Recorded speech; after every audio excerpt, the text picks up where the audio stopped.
저희 말씀드린 대로 이제 장동혁 의원님과 지금부터 함께 하겠습니다. 제가 지난주에 저희 장동혁 의원님께 이제 출연 요청을 드렸어요. 그 출마설 얘기가 이제 조금씩 나올 때 그때부터 이제 말씀을 드렸는데 오늘 타이밍이 또 기가 막히게 된 것 같습니다. 오늘 오전 10시에 출마 선언을 하신다고 해요.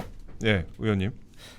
저도 지난주에 이제 오늘 출마 선언이 확정된 건 아니어서 네. 아침에 이 방송을 출연하겠다고 했는데 네. 오늘로 잡혔습니다. 오늘 10시 예. 예전 헌정기념관이죠. 지금은 국회 박물관. 그렇죠. 1층 로비에서 출마 선언 예정돼 있습니다. 보통 출마 선언 하실 때 그 장소가 또 중요하잖아요. 근데 네. 이게 출마 선언을 국회 박물관에서 출마 선언을 하시기로 한 그 이유가 어떤 게 있으실까요? 오히려 너무 조용히 지나간 듯한 느낌이 드는데 네. 어제로 이제 이재명 대통령에 대한 형사재판 5개가 모두 다 중단됐습니다. 그렇죠. 이제 거기에 대해서 아예 그냥 더불어민주당은 재판을 중지하는 법안을 지금 발의해서 통과시키겠다고 하고 있고, 네. 뭐 공소 취소까지 하겠다고 이제 법무부 장관이 이야기한 적도 있고, 그렇죠. 그리고 뭐 관련자들 공범들에 대해서는 뭐 다 사면하겠다. 그리고 이미 재판 확정된 사람들에 대해서는 헌법재판소로 가서 다시 그것을 무죄로 만들겠다. 네. 이제 온갖 그 사법질서 파괴나 헌정질서 파괴가 그냥 눈앞에서 계속 이루어지고 있습니다. 네. 근데 이제 헌정기념관, 즉 국회 박물관은 전국회 이후부터 헌법 질서를 소해왔던 대한민국 국회에 숨결이 살아 있는 곳입니다. 예. 그곳에서 이제 헌정 질서가 무너져 내리고 이재명 정부가 사법 질서를 파괴하는 것에 맞서서 결연히 싸우겠다. 제가 맨 앞장서서 싸우겠다는 의지를 표현하면서 장소를 그곳으로 정했습니다. 맨 앞장서서 싸우겠다 이렇게 말씀하셨습니다. 그렇죠. 저희가 잠시 후에 뭐 질문에서도 한번 여쭤볼 건데 어제 이재명 대통령에 대한 모든 재판이 이제 중단이 됐습니다. 5개 재판이 모두 중단이 됐습니다. 예, 그렇게 됐어요. 근데 이제 당대표 출마를 하셨으니까 출마를 오늘 하시니까 그 말씀을 좀 여쭤볼게요. 당 사정이 지금 좋지가 않아요. 국힘 사정이 최악입니다. 최악이고 지금 뭐 당 지지율이 20%도 나오지 않습니다. 지금 국힘의 가장 큰 문제는 뭐라고 생각하세요? 이렇게까지 돼버린 큰 문제. 우리 당은 뭐 가장 안 좋은 상황이고 네.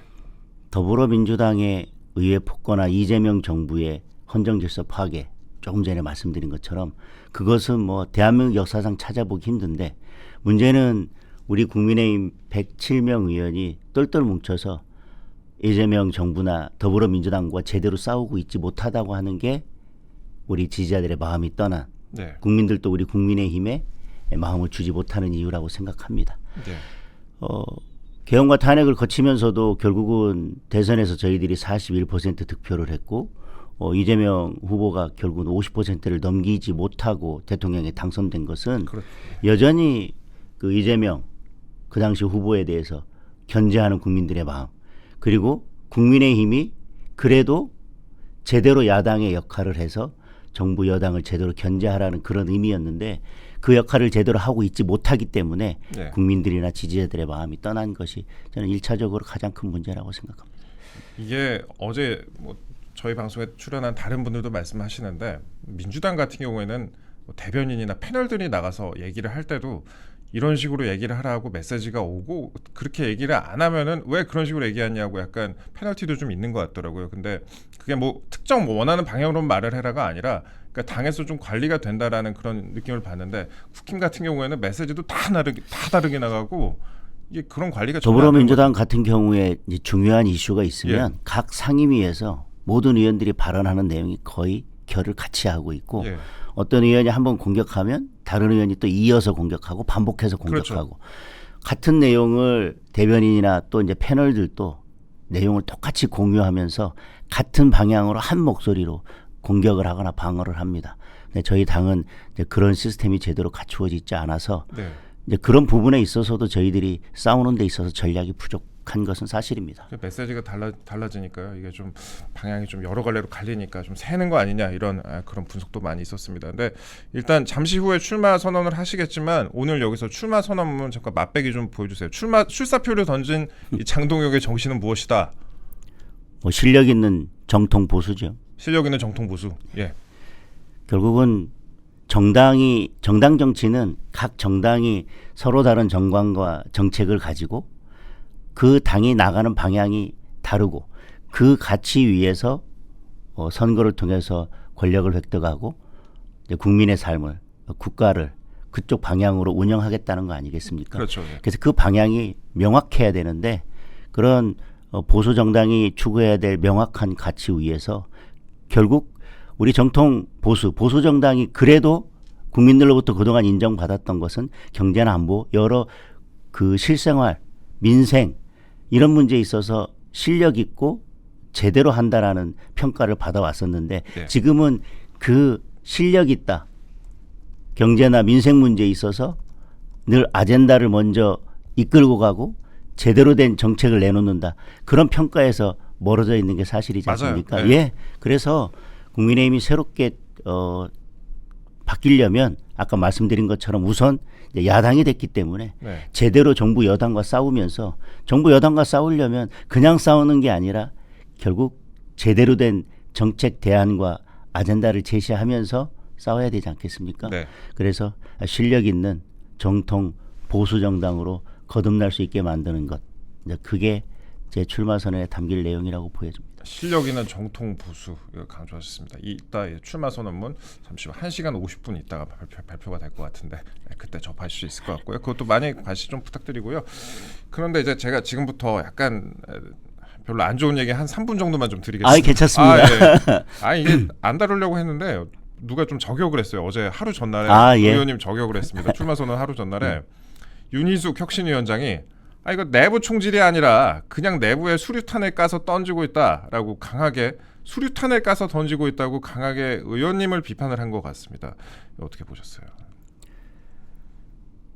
저는 그 국민의힘의 혁신을 이제 탄핵의 바다를 건너야 된다. 네. 탄핵의 강을 건너야 된다라고 이야기하는 것은 오히려 더불어민주당이 만든 프레임에 들어가는 것이다. 더불어민주당의 그런 프레임에 말릴 게 아니라 국민의힘의 혁신은 저는 계엄에서 시작해야 된다고 생각합니다. 혁신을 계엄에서 시작해야 된다. 예. 계엄이 그런 수단과 방법을 사용해서는 안 된다라고 헌재에서 결정을 내렸지만 예. 헌재에서도 인정한 것이 있습니다. 네. 계엄이 있기까지 더불어민주당 그 당시에 야당에 일방적인 의회 독주와 의회 폭거는 있었다라고 했습니다. 그렇죠. 예. 그것이 계엄 유발의 1차적인 큰 원인입니다. 예. 그것은 헌재에서도 인정한 것입니다. 그런데 저희가 국민의힘이 그 더불어민주당과 제대로 싸우지 못하고 대통령의 국정수행을 한 목소리로 돕지 못하고 더불어민주당과 싸워야 될 힘을 거기에 쓰지 못하고 오히려 내부 갈등으로 시간을 보내면서 결국은 대통령 제대로 돕지 못한 것 그것이 결국은 계엄 유발의 또 하나의 책임입니다. 따라서 계엄에 대해서 수단과 방법을 잘못 선택한 대통령의 책임이 있다 하더라도 그 뒤에 가장 큰 책임은 그것을 유발한 의회 폭거를 자행한 줄탄핵을 비롯해서 일방적인 예상삭감 등등등등 그런 더불어민주당의 일차적인 책임이 있고 우리가 그 더불어민주당과 제대로 싸우지 못한 국민의힘에 그러면서 우리는 사실 내부 총재만 했던 국민의힘에 일차적인 책임이 있습니다. 그러면 탄핵의 강을 말로만 건너자 당원 당규에 넣자가 아니라 그러면 왜 우리가 탄핵에까지 이르게 됐느냐면 결국은 그런 민주당의 공격과 민주당의 의회 폭거 때문에 계엄이 있었고 결국은 네. 탄핵 소추까지 이루어졌는데 우리 당론을 어기고 우리가 하나 되지 못해서 결국은 탄핵이 가결된 것입니다. 우리는 당론으로 탄핵 반대를 채택했고 그때는 탄핵 반대를 당론으로 채택한 나름대로의 명분과 이유가 있었습니다. 예. 그런데 결국은 우리가 하나 되지 못했기 때문에 탄핵이 결국 가결되면서 헌법재판소에 탄핵이 결정이 됐고 조기 대선이 가면서 저희들은 대선에 패배한 것입니다. 그렇죠. 물론 그 전에 계엄도 있고 탄핵이란 결정들이 있었지만 그러면 이 넘어온 과정을 우리가 제대로 분석하고 원인이 무엇인지를 찾아야지만 우리가 결국은 탄핵의 강을 제대로 건널 수 있는 겁니다. 자꾸 사과하자 과거로 돌아가서 잘못했다 이게 아니라 결국은 더불어민주당과 제대로 싸웠어야 되는데 싸우지 못한 것 우리가 제대로 하나 되지 못한 것이 결국은 계엄의 큰 원인이었고 결국 탄핵까지 오게 된 것입니다. 그러면 지금 우리 국민의힘이 어디에서 출발해야 되냐면 이제는 그러면 결국은 정권까지 내주고 야당이 됐으니 107명 누구도 그 책임에서 자유롭지 못하다. 전부 다 사실은 혁신위원이 돼서 혁신 대상이 돼서 우리가 바뀌어서 더불어민주당과 제대로 싸워야 된다. 그리고 이제는 제발 결국 우리끼리 분열해서 제대로 싸우지 못해서 계엄까지 만들고 결국은 탄핵 소추를 우리 손으로 내어줬던 그런 잘못된 모습에서 다시 이제는 단일 대우로 뭉쳐서 하나로 가자. 그리고 제대로 정부 여당과 맞서 싸우자. 거기에서 저는 혁신이 시작되고 국민의힘의 새로운 변화가 시작돼야 되지. 그냥 그런 원인 왜 우리가 거기까지 왔는지 왜 탄핵까지 이르게 됐는지 왜 계엄이라는 것이 있었는지에 대한 아무런 원인 분석도 하지 않고 그냥 대선에 졌으니까 다 잘못했다. 그러니까 결국은 되돌아와서 탄핵에 반대했던 당신들 때문에 당이 이렇게 됐다라고 말하는 것은 저는 혁신의 출발은 아니라고 생각합니다. 그러면서 그 문제를 지적하는 뭐 저를 혁신 대상이라고 하시나요? 이제 4인방 수류탄이라고 하는데 예. 그 수류탄을 다시 집어서 제가 맨 앞장서서 그 수류탄을 이제 더불어민주당과 이재명 정부에게 던지도록 하겠습니다. 예, 수류탄을 그 수류탄에 다시 집어서 던지도록 하겠다 이렇게 말씀하셨습니다. 그렇죠. 그러니까 제 말씀을 들어보니까 약간 그 대증요법보다는 근원적인 원인을 찾겠다. 그렇습니다. 약간 이런 식으로 분석을 해야 될 것 같은데 지난 주에도 그런데 윤희숙 위원장으로부터 혁신 대상으로 꼽히기도 하셨습니다. 이게 4인방 으로 꼽혔는데 이거 어떻게 뭐 저는 뭐 그 기준은 이해할 수 없기 저도 때문에 기준은 잘 모르겠는데 이제 뭐 그러면서 결국은 뭐 일부에서는 극우라고 이야기하는데 네. 이게 뭐 극우의 뜻은 아십니까? 어제 이렇게 네. 묻고 싶은데 극우라고 하는 표현은 결국은 우리가 어떤 국민의힘이 앞으로 나아가려고 할 때마다 어떤 그 싸우는 모습을 보여주려고 할 때마다 항상 네. 들고 나오는 게 극우입니다. 민주당이 항상 들고 나오는 몇 가지 프레임이 있습니다. 뭐 친일, 극우. 예를 들면 탄핵을 반대하면서 열심히 싸웠던 사람들. 예. 그리고 지금 와서 물론 계엄과 상관없이 우리가 탄핵을 반대했던 이유는 있다라고 이야기하면서 그때 우리는 이런 명분을 가지고 싸웠다라고 말하는 사람을 극우로 몬다면 그러면 그분들은 지금 어디쯤에 서 있는 겁니까? 극좌에 서 계신 겁니까? 아니면은 본인들이 중도 보수를 자처하기 위해서 예. 중도에 있는 사람들을 극우로 몰고 있는 것입니까? 도대체 늘 더불어민주당에서 우리 국민의힘을 공격할 때 가지고 나왔던 그 재래식 프레임을 들고 와서 지금 이 전대 국면에 그래도 당을 쇄신하고 당을 변화시키고 제대로 싸워서 더불어민주당과 이재명 정부와 제대로 싸워서 이기겠다고 하는 사람들을 극우로 몰아버리면 결국은 그러면 탄핵에 그동안 반대해왔고 네. 그러면서 우리가 제대로 싸워야 된다라고 말했던 그 많은 국민들과 그 수많은 지지자들과 당원들을 결국은 다 극우로 모는 거 아니겠습니까? 그러면 만약에 지금 극우로 몰고 있는 김문수 후보나 제가 예. 만약에 전당대회에서 당대표로 당선된다면 그분들은 뭐라고 하실 것입니까? 결국은 당대표가 되려면 50% 이상의 당원과 일반 국민의 지지를 얻어야 되는데 그렇죠. 예. 그럼 그 김문수 후보나 저를 지지해서 만약에 저나 김문수 후보가 당선된다면 그러면 50% 이상을 우리 당원의 50%그 지지했던 분들을 전부 다 극우로 모는 그런 그리고 혁신의 대상이라고 말하는 그분들은 그러면 도대체 어디에 서 계실 것입니까? 그러니까 만약에 김문수 후보나 아니면은 장동혁 후보님께서 만약 당 대표가 된다면은 그러면은 그들이 말하는 그 극우 프레임에 따르면은 그러면 절반 이상이 지지를 해가지고 당선이 된다면은 그럼 우리 당이 극우 정당이냐? 그럼 당신들은 뭐냐? 그렇습니다. 예, 그런 근원적인 물음을 말씀을 하셨습니다. 사실 국힘에서 내용이 없던 시절이 저 기억이 잘 안 나요. 그러니까 죄송합니다. 그러니까 지금 예. 그러니까 국힘에서 내용이 국민의힘에서 내용이 없었던 적이 있냐? 결국은 예. 우리의 문제는 늘 하나로 뭉쳐서 제대로 싸우지 못한다는 거기 때문에 예. 혁신을 말하고 변화를 말하고 쇄신을 말할 때는 늘 언제냐면 선거에 패배했을 때입니다. 그렇죠. 결국은 정당은 우리가 가리키는 방향으로 나라를 바꾸고 국민들의 삶을 바꾸겠다. 그래서 선거에 의해서 권력을 가져와야겠다. 그럼 권력을 가져오는 것이 1차적인 목표고 그 다음은 예. 그래서 국민의 삶을 바꾸겠다는 건데 예. 선거에서 지면 사실 정당이 왜 있습니까? 그러니까 선거에서 지고 나면 항상 변화를 얘기하고 쇄신을 말하고 혁신을 말하는데 네. 잘 싸워서 선거에 이길 수 있도록 만드는 것 그것이 혁신의 시작이죠. 예, 잘 싸워서 선거에 그런데 이기도록 만들어야 된다. 우리 정당은 말씀하신 것처럼 늘 내용이 없었다라고 하는 것은 우리는 하나로 모아지지 못하는 게 국민의힘의 참 밑바닥에 있는 근원적인 문제고 그러기 때문에 늘 실패하고 그래서 계엄도 왔고 그래서 결국은 탄핵도 맞지 못했다라고 하는 다시 근원적인 문제로 돌아갑니다. 지금 근데 그 내용이 가장 심각한 상황 같아요. 사실 그렇습니다. 극우 말씀을 하셨으니까 극우 논쟁 이게 한 사람 이름이 너무 이렇게 주목을 받고 있는데 전한길 선생님, 전한길 강사가 그 의원님이 주최한 토론회에 참석해 발언하는 것부터 시작해서 뭐 전한길 강사의 입당 여부까지도 이슈의 좀 중심이 되고 있습니다. 그래서 당대표 선거 프레임 자체가 어떻게 보면 친길 반길 구도처럼 특정인과 관련된 것으로 잡혀버리는 거 아니냐. 그러면 당의 좀 운신의 폭이 좁아지는 거 아니냐라는 분석도 있는데요. 뭐 언론에서나 일부에서 그렇게 이제 프레임을 자꾸 몰아가는 것 같습니다. 선거에서는 네. 이렇게 구도를 만들어 놓고 이제 갈라놔야 이제 뭐 관전하는 분들은 재미가 있기 때문에 그런지 모르겠지만 어쨌든 전한길 선생님 때문에 지금 전당대회가 한 길로 가고 있어요. 지금 한 길로 가고 있는데 네.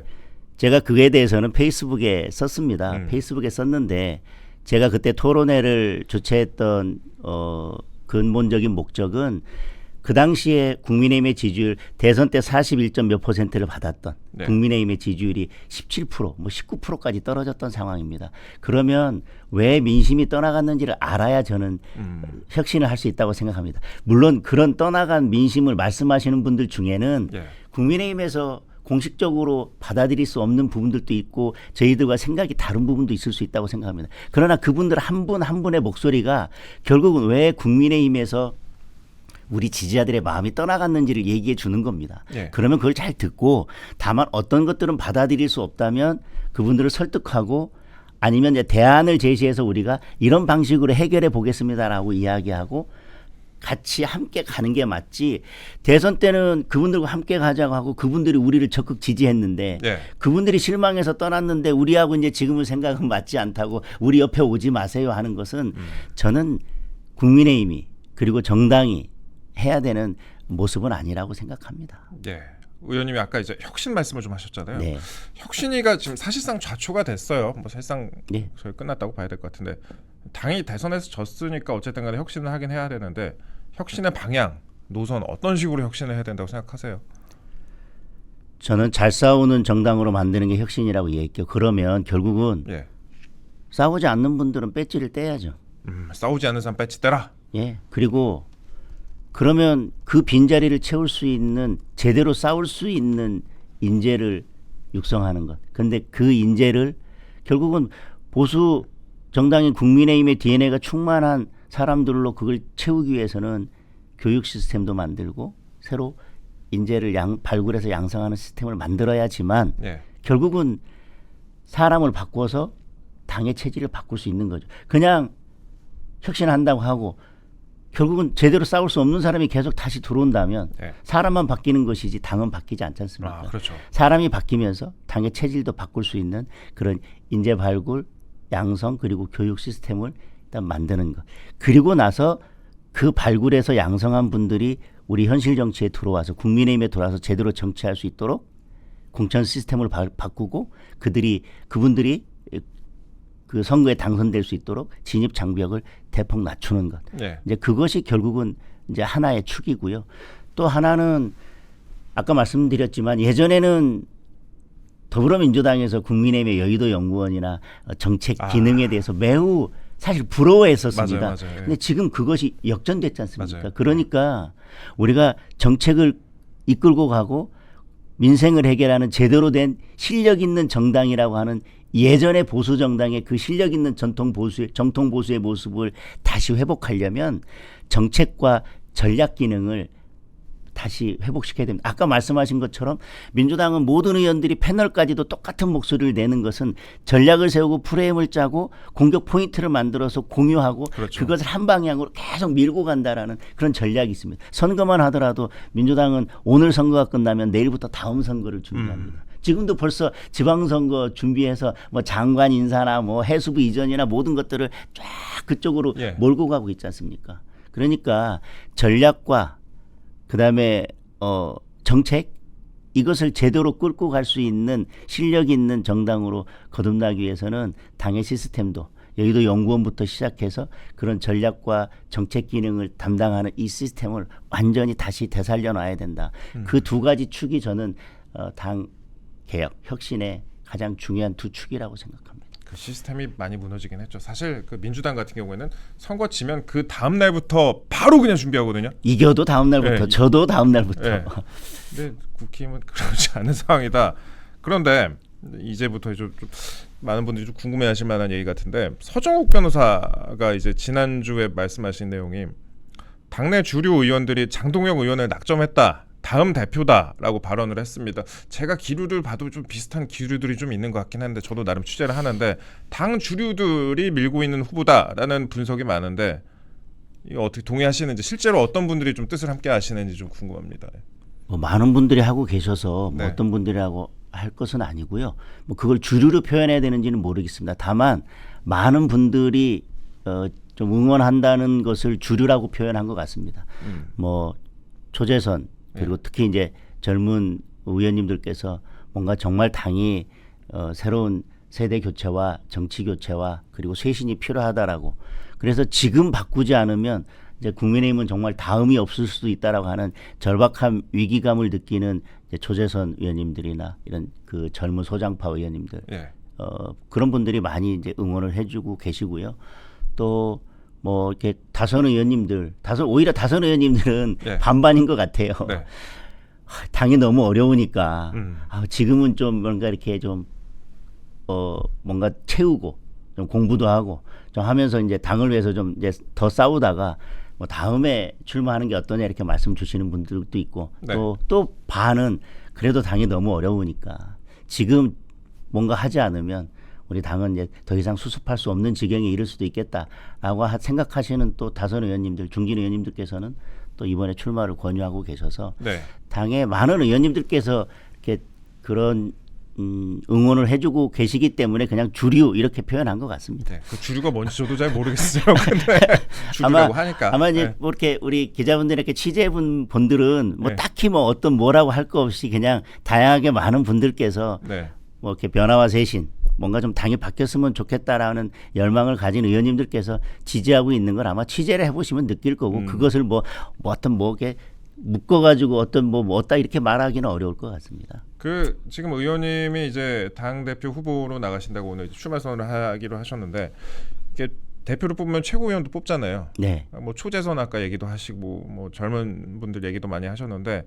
최고위원 러닝메이트 이런 걸로 뭐 생각하고 계신 분 혹시 있으세요? 아직 뭐 최고위원 러닝메이트까지 생각한 분들은 없습니다. 이거는 근데 뭐 누가 만약에 젊고 똑똑한 인재가 최고위원에 나선다면은 그러면 또 자연스럽게 함께 뭐 적극 응원하고 당을 어떤 방향으로 바꿔갈지에 대한 생각이 같다면 예. 함께 뭐 응원하고 함께 이렇게 열심히 뛸 수 있을 것 같습니다. 알겠습니다. 그리고 저희 구도도 좀 여쭤볼게요. 지금 구도. 지금 당내가 약간 뭐랄까요 춘추 전국 시대다라는 그런 분석도 좀 많습니다. 일단 구도가 일단은 뭐 찬탄 반탄으로도 갈리는 그런 모양새 아까 뭐 한길 반길로도 갈린다고 말씀드렸지만 안철수 조경태 후보는 지금 탄핵 찬성 그리고 김문수 후보하고 의원님은 탄핵 반대인데 그 찬탄파인 조경태 의원이나 뭐 안철수 의원은 당원 80 국민 여론조사 20 대신에 국민 100%로 가자 국민 경선으로 가자라고 하고 있는데 이 경선 룰에 대해서는 어떻게 생각하세요? 전당대회 때마다 나오는 문제인 것 같습니다. 경선 룰을 바꿔야 된다, 말아야 된다라고 하는 것들은. 그런데 매번 그런 논의를 거쳐서 당원 당규에 룰을 넣은 것은 특별한 사정이 없으면 일단 그대로 가자는 건데 네. 이 당원 당규를 바꿔서 전당대회를 치른 지 얼마 되지도 않았는데 또 바꾸고 하는 것은 저는 맞지 않다고 생각하고요. 더군다나 그걸 미리 바꾸고 그 다음 전당대회 때부터 적용하는 건 모르겠지만 늘 전당대회를 앞두고 이번 전당대회부터 룰을 새롭게 바꿔서 적용하자라고 한다면 네. 당헌 당규에 그것을 둔 이유는 없을 것입니다. 그리고 20%를 둔 것은 그래도 일반 국민들의 목소리, 민심을 담자는 것도 있고 네. 80% 당원들을 한 것은 그래도 당을 지켜오고 늘 당이 어려울 때 당을 지켜왔던 분들에게 그분들이 어쨌든 주인으로서 권리 행사를 할 수 있도록. 네. 그래서 결국은 국민의힘은 누구의 정당이냐면 결국은 그동안 당원들을 지켜왔던 당원들이 주인인 정당 아닙니까? 네. 그분들에게 당의 대표인 당대표를 선출할 수 있는 그 투표권을 80% 인정한 것은 그런 여러 고려를 해서 논의를 통해서 당헌 당규에 담은 것이기 때문에 네. 만약에 필요에 의해서 바꾼다면 그것은 지금 논의를 해서 당헌 당규를 바꾸고 그 다음 전당대회 때부터 그것을 적용하는 것이 맞지. 예. 매번 전당대회 때마다 전당대회가 시작하기 전에 이번 전당대회 룰을 이렇게 바꿔야 된다 저렇게 바꿔야 된다라고 하는 것은 그건 마치 룰에 의해서 당락이 바뀌는 어쨌든 그 유불리에 따라서 개인적인 유불리에 따라서 당헌 당규를 손바닥 뒤집듯이 뒤집는 것처럼 보여져서 그건 저는 바람직한 것은 아니라고 생각합니다. 룰을 바꿀 이유가 없다라고 말씀하셨고요. 지금 특검 수사가 전방위적으로 이어지고 있습니다. 의원실이 압수수색 당하는 게 이제 일상이 됐습니다. 지금 국힘 어떤 의원실 압수수색됐다 이런 기사 떠도 이제 의원들도 놀라지도 않는 것 같고 당내 분위기 자체가 그리고 조경태 의원 같은 경우에는요. 본인이 특검 대상이라고 판단하면 우리 당 나가라라고 발언하기도 했습니다. 뭐 45명 플러스 알파 얘기가 나오기도 하는데 당 대표가 만약에 되신다면은 특검 수사에 대해서 어떻게 대응할 것인지 대응할 방안 좀 말씀 좀 부탁드릴게요. 지금 압수수색 영장 이제 가지고 압수수색하는 현장을 저는 이제 계속 그 의원실에 가서 압수수색 현장도 지켜보고 문제가 있는 것들은 지적하면서 왔습니다만은 지금 압수수색 영장이 특별한 소명 자료나 뚜렷한 관련성도 없이 네. 범죄 사실이 특정되지 않았는데도 지금 압수수색 영장이 남발되고 있고 그것을 가지고 지금 특검이 압수수색을 하고 있습니다.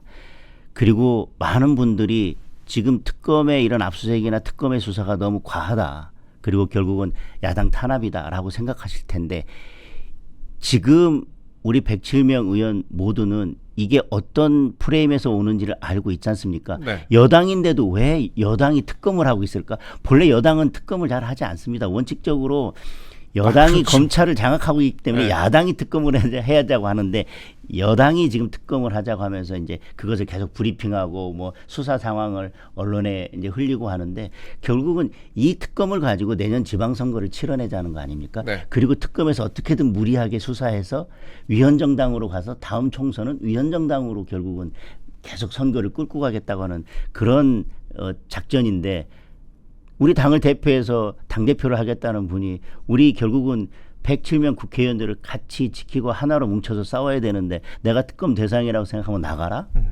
도대체 어느 정당의 당대표가 되자고 하시는 건지 제가 되묻고 싶고요.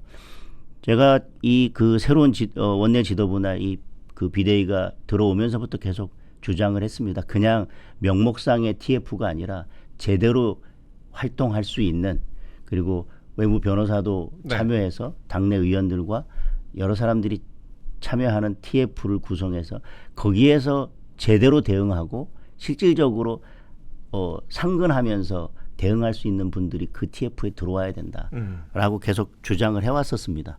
네, 지금 그것이 아직 잘 되지 않고 있는데 제가 당대표가 된다면 우선은 이 특검이라고 하는 것이 특검에서 끝나는 게 아니라 결국 내년 지방선거 그렇죠. 그리고 네. 국민의힘의 정당 해산까지를 겨냥하고 들어오는 정치적 특검이고 정치적 수사기 때문에 우선 당대표로서는 이건 뭐 당의 쇄신과 관계없이 가장 먼저 해야 될 당연한 일이고 신속하게 대응팀을 꾸려서 제대로 대응을 해 나가도록 하겠습니다. 가장 먼저 대응해야 될 일이다 말씀하셨습니다. 사실 107명 중에 45명 나가면은 60명밖에 안 남는데 절반이 줄어들게 되는 그런 상황입니다.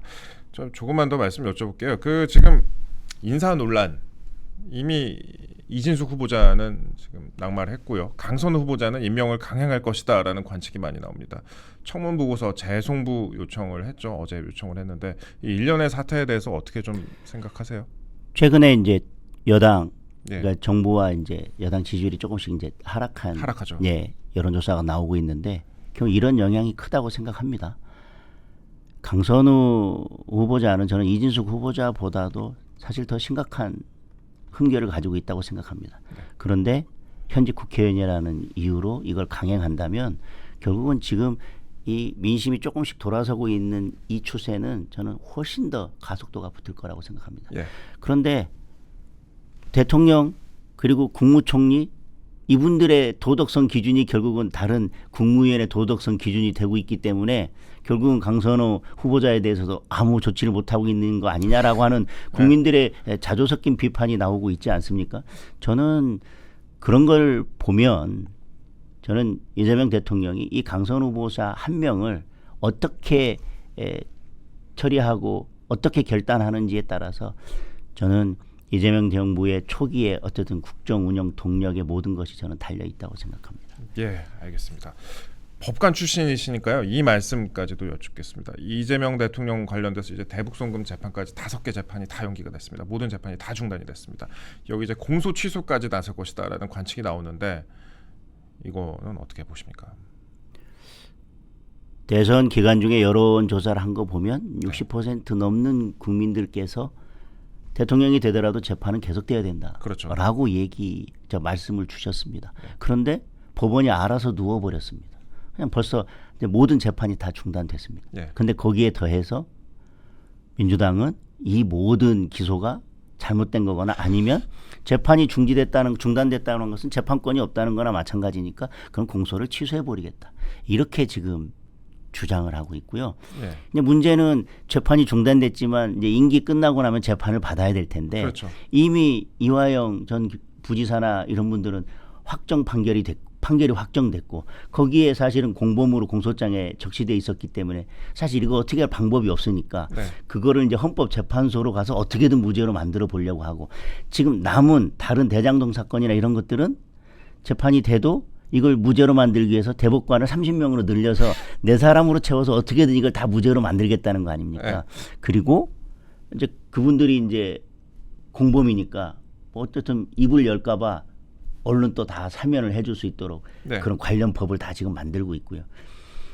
이재명 대통령 한 사람 때문에 대한민국 사법질서와 모든 헌법 체계가 완전히 다 무너졌습니다. 무너져 내려고 있는 게 아니라 완전히 다 무너졌습니다. 그런데도 지금 사실 이거에 대한 어떤 제대로 된 목소리도 나오고 있지 않기 때문에 우리 당이 빨리 전당대회를 치르고 당의 체제를 정비해서 이런 부분부터 확실하게 싸워나가고 이재명 대통령에 대한 재판을 빨리 다시 하도록 하고 재판 중지하는 그 형사소송법의 통과를 막고 만약에 일방적으로 통과시킨다 하더라도 헌법재판소에 가서 싸워서 그것이 우연이다라고 하는 결정을 받아내서 결국은 이재명 대통령에 대한 이 5개 재판이 다시 빨리 진행돼서 대법원 판결까지 나도록 싸우는 것 그것부터 시작해야 된다고 봅니다. 싸우지 않는 사람 배치 떼라 말씀하셨고 또 싸우는 정당이 되겠다 말씀하셨습니다. 마지막으로 저희 시청자 여러분께 오늘 이제 출마 선언을 앞두고 한 말씀 부탁드릴게요. 왜 장동혁인가? 내가 이 당의 내용을 해결할 방안이 무엇이 있다? 왜 장동혁인가?